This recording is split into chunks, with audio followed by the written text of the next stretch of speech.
It's strange how life can bring someone unexpected right to your doorstep.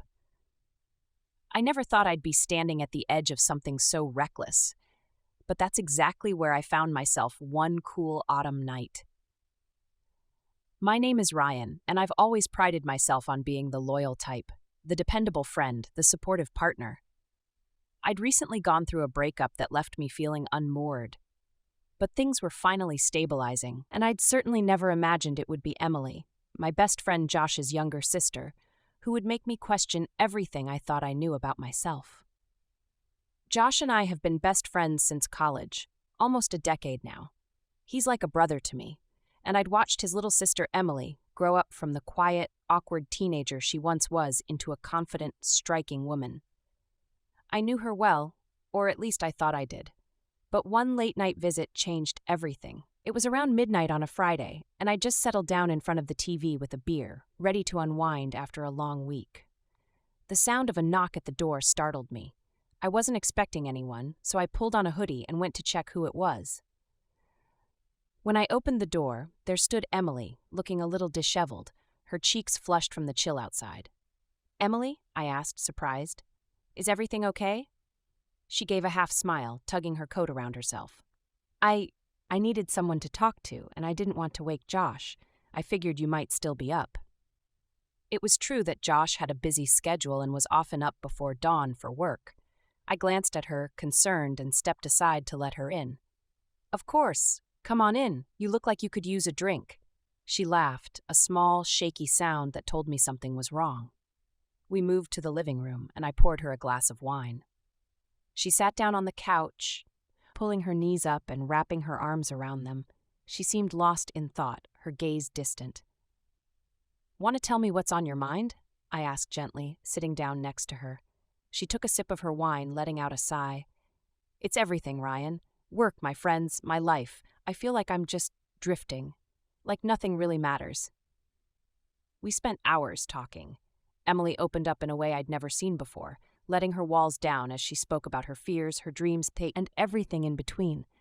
I could see a vulnerability in her that made me feel protective, a side of her that she rarely showed. And as the hours wore on, I found myself feeling more drawn to her than I'd anticipated. As the night wore on, we sat there closer than before. Emily's laughter filled the room as she recounted a story from college, her eyes sparkling in a way that was hard to ignore.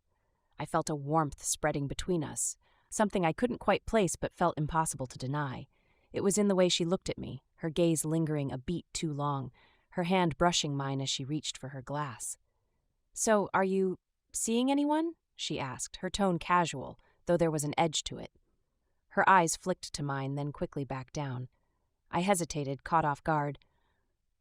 "Not really. I've been pretty focused on work and, well, things haven't exactly lined up for me in that department lately." She nodded, a soft smile forming on her lips. "I get that. Relationships are complicated. Maybe too complicated." There was a long pause. I could feel her eyes on me, and when I looked back, I saw something unexpected. A flicker of longing. Something far more complex than friendship. I knew this was dangerous territory, but in that moment, reason didn't stand a chance against the pull I felt. "Sometimes," she started, her voice barely above a whisper, "sometimes I think about how different things would be if life had gone in another direction, if I'd made different choices." Her words hung in the air, and suddenly the space between us felt like it was closing. I could feel my heart pounding as she leaned in just a bit closer, her face inches from mine. Her hand lingered on my arm, her touch light yet electric. "Emily," I said, my voice low, though I couldn't bring myself to move away. "We shouldn't." "I know," she murmured, her eyes fixed on mine, "but I don't want to be alone tonight." It was all the encouragement I needed. In that moment, every line blurred, every reason to stop dissolved, and before I knew it, our lips met, a soft, tentative kiss that quickly deepened. Her hands slid up to my shoulders as mine found her waist, pulling her close.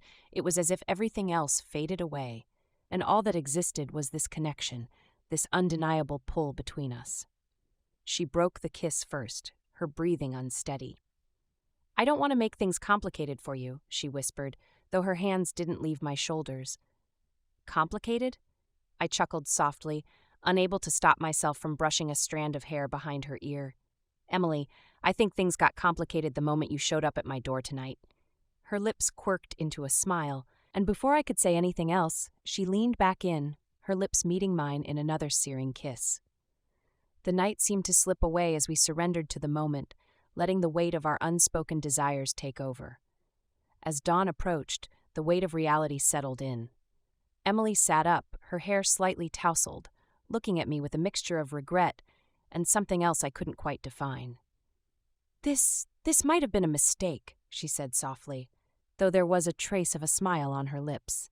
"Maybe," I admitted, though I knew I'd do it all over again. "But some mistakes are worth making." She laughed quietly, shaking her head. "Your trouble, Ryan." "You're one to talk," I replied with a grin. As she got ready to leave, she paused at the door, looking back at me with a hint of mischief in her eyes. "I might regret this later, but for now, let's keep this between us." I nodded, though I knew keeping this secret would be harder than either of us realized. Watching her walk away, I couldn't help but wonder where this would lead, or if we'd ever be able to go back to how things were before that late-night visit. Days went by after that night, and Emily and I managed to carry on as if nothing had happened. We saw each other at the usual gatherings, exchanged pleasantries, even laughed at the same jokes. But the unspoken reality of that evening hung between us like a silent bond, a hidden current beneath our words. Each glance felt a touch too long, each casual touch too loaded. Then, one Saturday morning, Emily texted, "Hey, could you meet me for coffee? There's something we should talk about." I felt a flash of nervous anticipation. I agreed, and we decided to meet at a little cafe near her place, a spot I hadn't visited in years. When I walked in, she was already there, stirring her coffee absent-mindedly. She looked up as I approached, a hint of relief in her eyes as she gestured for me to sit down. "Thanks for coming," she said, her voice a little unsteady. I wasn't sure if you would." "Of course I'd come," I replied, though I couldn't shake the feeling of anxiety settling in my stomach. "So, what's on your mind?" She took a deep breath, setting her spoon down and folding her hands on the table. "Ryan, I've been thinking about that night, about us and what happened. It's not something I take lightly, and I don't want things to get messy." I nodded, knowing exactly what she meant but struggling to find the right words. "Neither do I, Emily. I don't want to complicate your life or mine, but it's been hard to forget."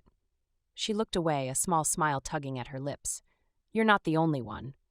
She paused, brushing a strand of hair behind her ear as she gathered her thoughts. "But we have to be careful. I don't want to hurt anyone, especially not Nick." The mention of Nick brought a wave of guilt crashing over me. Nick was a good guy, someone I'd known for years, and he'd never suspect that anything was amiss. I couldn't imagine what he'd think if he knew. "Agreed," I said, my voice a little hoarse. "So what do we do? Go back to how things were?" Emily hesitated, then looked me squarely in the eyes. "Maybe we can't go back," she said quietly. "But maybe we can find a way forward, something that won't hurt anyone. I don't know how, but I don't want to just pretend that none of this happened."